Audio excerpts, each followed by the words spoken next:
Good morning, good afternoon, and good evening to everyone. My name is Amit Sodha. I'm back again on this Business Spotlight series, and this time with Mr. Andrew Lam from Touch London, and he's coming from Hong Kong after many, many years of in business, over 20 years of in business.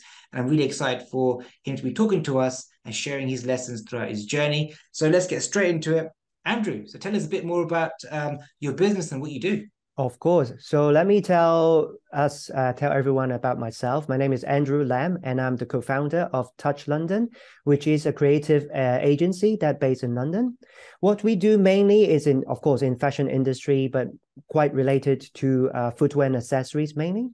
And what we are trying to do is to help new emerging designers to be people that having the ideas, but very challenging, to take off the ideas and to elevate Mm, that. We are trying to help that. And we have another type of a business unit, which is like a trend forecast. We're helping brands to give like trend consultations, like visualizing what's happening in the future, fabrics, shapes, many, many things that related to fashion. That's what we are doing. And probably in the later of the discussion, we will explain it a bit more. But basically, that's like as an overview, that's what we're doing. excellent. Sounds really exciting. And it's quite a niche area of a business to be in. Could you maybe explain where your passion came from to be in this Yes. particular industry or this trade? Of course, for fashion point of view, there are many segments, as you said, Amit. However, for trend forecast and also for business management point of view, we do see there is a lot of opportunities in the market. People need help or need guidance. For people that we just mentioned, the community is still the same. They are the designers to be that we would like to engage with. And we do see many, many opportunities that are missing if they don't have the opportunities to expose themselves in the market or with the right strategy to guide them through. So where we are now with the bigger corporates, of course, it's different. They do have a lot of resources. They may have their own Mm, way to do it. But new designers after school, in particular after graduate, yes, you're brand new, but brand new means you need a lot of help. So that's where we are now coming into the market and trying to explore the opportunity. And we do see a lot of opportunities there for now. awesome, awesome. So you Yeah, said you kind of help a lot of the kind of graduate business or graduates that are coming out of university. They've done a lot of yeah, learning, but they're yeah, still inexperienced in the world of footwear and ex accessories. Um, exactly. and you've been in business for 20 years. So can you maybe shed a light on how you've accumulated your knowledge and what's led to you getting to the position that you are in Of course. to impart on all this knowledge you have. Well, it's truly, that's about the 20 years of experience that helps a bit. And well, Mm, truly helps a lot because basically we have gone through a lot of experience in terms of the product designs, in terms of like how you work in the commercial world with buyers, with designers, with technologists, that mm, people that you have to work with. In a reality, you're not working on your own. You can create a brand by yourself tomorrow, it's not a problem, but you need partners. You need to go through all these process of working with these people. That's number one. Number two is, as we said about trend forecast, once again, you can't just rely on, as an old fashioned, you rely on catwalk. You rely on maybe one report. Oh, this is a master report. Yeah, this is the white shoes that you have to do. But probably today is not so much because you have to firstly identify your customers. Your brand mm, is having your core customers, who they are, what is their buying behavior, what kind of products they would like to do buy, what they want to do. So you have to understand your core customers, and I think that's the key, that what people need to engage a bit more before they really Standing go core into make it. customers. Yes, exactly. Yes. Interesting. Yes. Interesting. So, from your expert opinion and from all the businesses you've worked with, what would you say are some major areas that your clientele are probably getting wrong initially? That once you start working with them, they start to do much reading. What are those main areas? One thing you froze over there, I'll Emmett, just sorry, repeat the question. just now, yes, because it's just now a bit lacking, so if you don't mind. That's fine. I'll repeat the question. So, all I was asking was, so from all the experience you've had in working with all your clients, what would you say are the major areas which new businesses are probably struggling with in initially? Initially, for example, you mentioned setting their customer of their customer avatar or target Yes. market. What would be the key things that you feel are the key mistakes or struggling points for new Yes, startups? Absolutely. I think there are a number of things that I would like to share about the challenges that likely as a new brand that we'll encounter.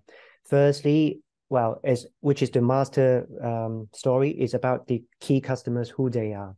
So firstly, if the brand is not sure, like the age group, demographics, or even a little bit of gender, if they don't get that, that will go into different directions. From that point, I think you will go into further down is about price point of where you are. For example, Mm, if you think of the product looks like the 300 pounds of a pair of shoes, but indeed the consumers do not perceive as that, then that's another issue, right? I mean, that's another that may happen, but that's another big issue. So yeah, that's the thing. And thirdly is about how you progress, because probably you can develop one product today, which is probably good, but then how, as a brand, you're not selling a product, you're selling a brand, selling a story. yeah. How can you progress in consistency of what you're doing? A lot of successful brands, of course, we talk about big names now like Nike, Adidas. Of course, Nike is doing so many things now in this world, but then they are keeping the products very consistent of what they're doing, product Mm. wise, communication wise, strategy wise as well. So what I try to say, a few things is the key consistency of your product strategy, price point you have to understand, and also your core customers value. Awesome. And consistency is such an important word. We'll come back to later on in the questions I've got here. Yes, But clearly, you've been in business for 20 years, and that's a huge achievement. yes. Could you maybe share what's the first person that comes to your mind when you hear the word success? That's a good question. And I do always think of this person in mind. His name, which we all know, is Phil Knight, the founder of Nike. It's a very interesting or very inspiring story about Phil Knight, how he come up like today with Nike as a success story. Why Mm, I'm very impressed about that is about we are talking about sportswear, which is a very, very traditional industry. Competitors like Puma, Adidas from Europe, they have done it hundreds of years ago, not in the recent 30, 40, 50 years. mm, Nike came much later than these brands, sorry. However, I think he has got a very unique advantage of, I think it's the time that suits them when he brought the first pair of product, which is coming from Tiger from Japan, and to brought it to the United States to start selling. So it's a like to like quality shoes like Adidas, running shoes wise, because he is a runner himself, so he can test it. But he saw the need of the product, but he saw as well the price point, which is, you know what, the mm. Japanese product at that time was much cheaper. So he started his first bucket of gold or money from this thing. But I think as an all in all, as a very cool or good entrepreneur, he spot the importance at the right time. And of course, he has done Interesting. after that, he has done like fantastic job. But Oh, that's yeah. truly really inspired me because it's in my industry. Makes sense, absolutely. And hey, look, it's good to have a role model that's in your industry because there's always that moment when you're running through challenges in your day to day to think, what would he do? Because Yes, he's the kind of leader in the industry and kind of think absolutely, what lessons you absolutely, can draw from him. And absolutely. Andrew, you mentioned a really important word, consistency. And to achieve success over the years that you have, what things would you say you've done consistently that have led to your successes? Another good question from you, Amit. I think the consistency for myself of being in the career for so long is um, you have to be brave for what Mm, you do. Of course, we have a lot of limitations in this business world that sometimes, oh, you can't do this. Oh, yes, because of the time. Oh, because of the budget. Yes, it's still the same topic all the time. But I think you have to be brave and first to fight for what you have, you know, to fight for your budget, to fight for that yeah, time, you know, to fight for your space. yeah, Everything you need to put on a fight and to make an effort. And that is your life. People cannot own it. So first is you have to be brave for a business. You can't be scared as, oh, what if that happens? Oh, what if we are not selling a pair of something? Yes, but you still have to try because if if that's the case, then Phil Knight would not do that job, right? I mean, he would not bring such a long way from Japan back to the United Mm, States to start to selling the pair of shoes. So I think there are things that you have to be really consistently doing that as an entrepreneur or as a businessman, and to be makes consistent for sense. that part. So being brave, showing that resilience, Yes, being positive, and kind of backing your own brand and thinking, do you know what? So what if there are other competitors out there? Phil yes, Jones, he started off in this position, so we got to do the same and take it yeah, from there. yeah, Interesting, and yeah, sorry, yes, it is. interesting. That's really good. So no doubt along the way, on your way to achieving the successes that you have, what kind of challenges would you say you've that you're currently facing right now?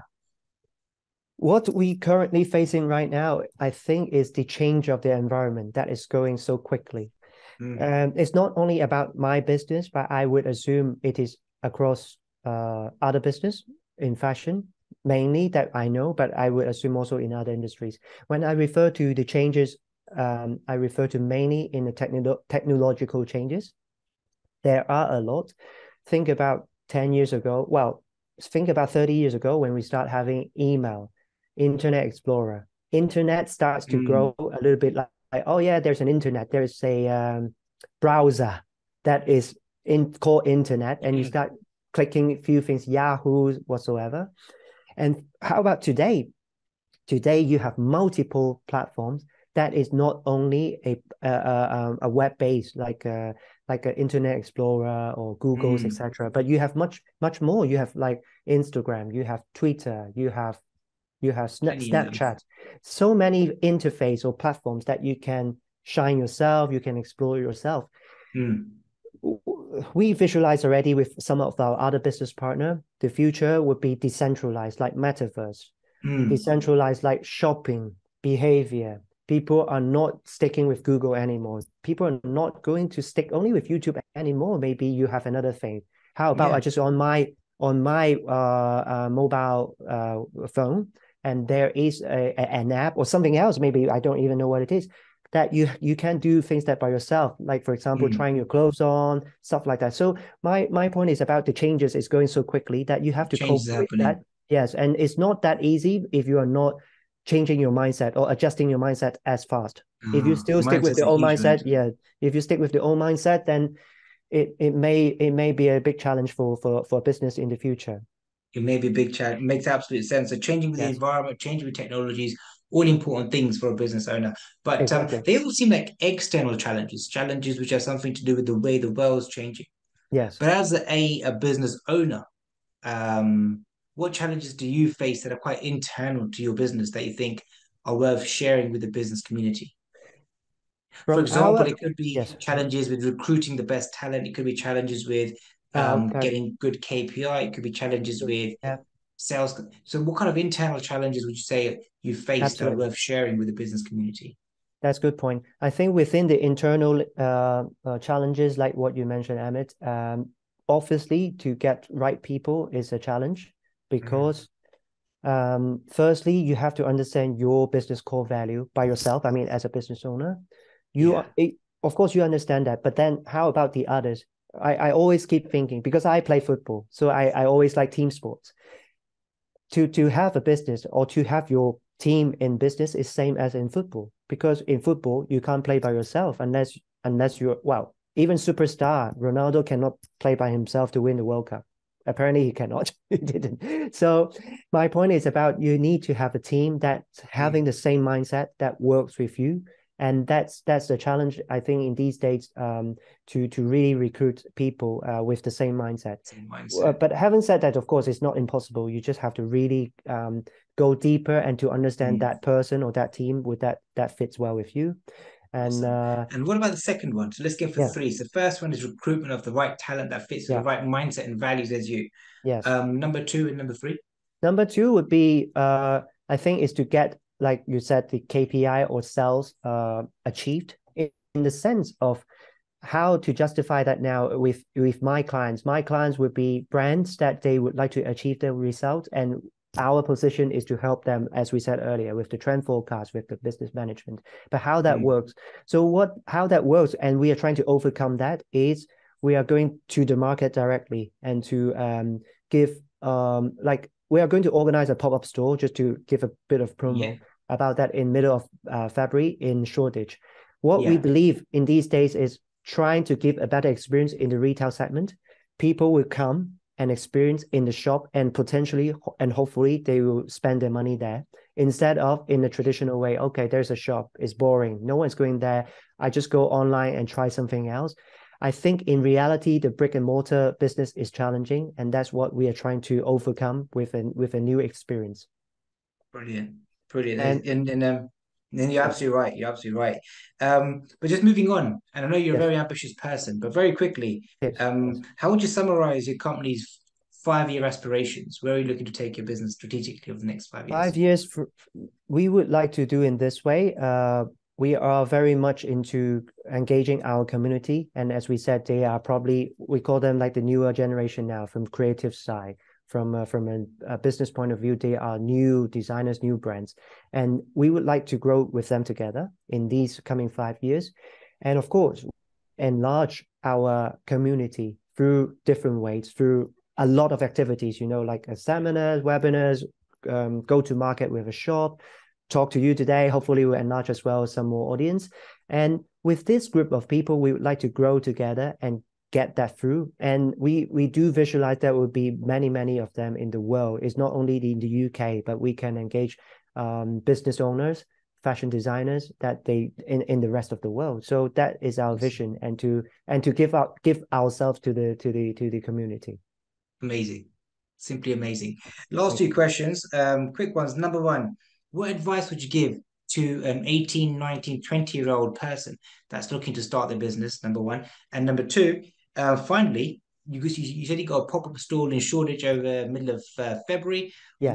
What's your message to your the group of people who you're looking to attract, and what they're going to get out of coming and talking to you at the store? So two questions, No advice to an worries. 18-year-old, and Yes. what you're going to do for the people that come to you in Shoreditch. Good. Two questions. I answer first one, which is the 18 years old guy or girl that would like to start a brand.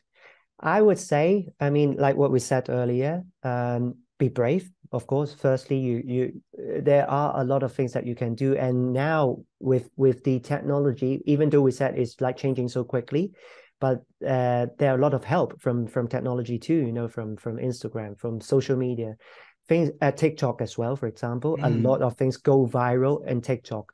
What I think for them is you have to really identify. Well, this is more like an old school story, but identify your core customers. If you're selling a pair of jeans, then yes, first, is it a loose jeans? Is it a tight jeans?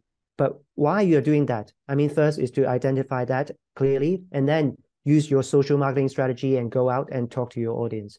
So I think this is their moment now. They can engage them, and then they will have a lot of fun and success in this way. Back to the second question about the pop-up store in Shoreditch.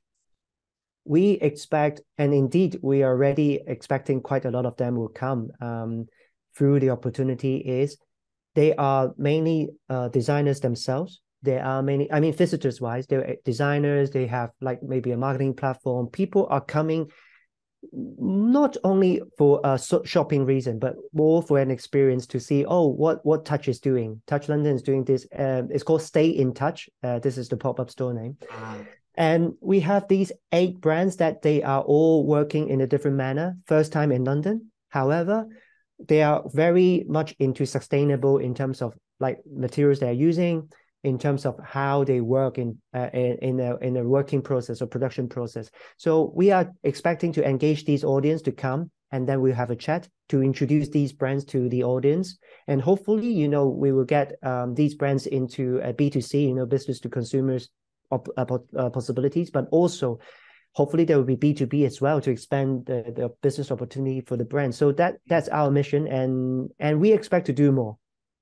Interesting. That sounds really interesting. So really helping these startups kind of cut straight through the chaff and towards the wheat to help them expand or scale their Yes, business and do the important activities yes, by getting in touch with you. exactly. And that is actually within the London Fashion Week. So I would expect quite a lot of interesting traffic or audience will pass by, and you must come. Absolutely. Yeah, why not? I absolutely will. Middle of February, my diary, I'm going to free up especially for this. But Absolutely. Andrew, we're going to cut it off there. But you've shared some amazing, amazing ideas, thoughts. I just love the way you Hopefully. just spoke about being brave. You really inspired me for the day.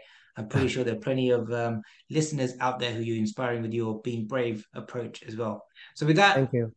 have a wonderful day, afternoon, or evening, depending on what part of the world you're from. Andrew, it's been an absolute pleasure. Look after yourself, and I'll speak to you soon. Bye Thank you bye. so much. Bye bye.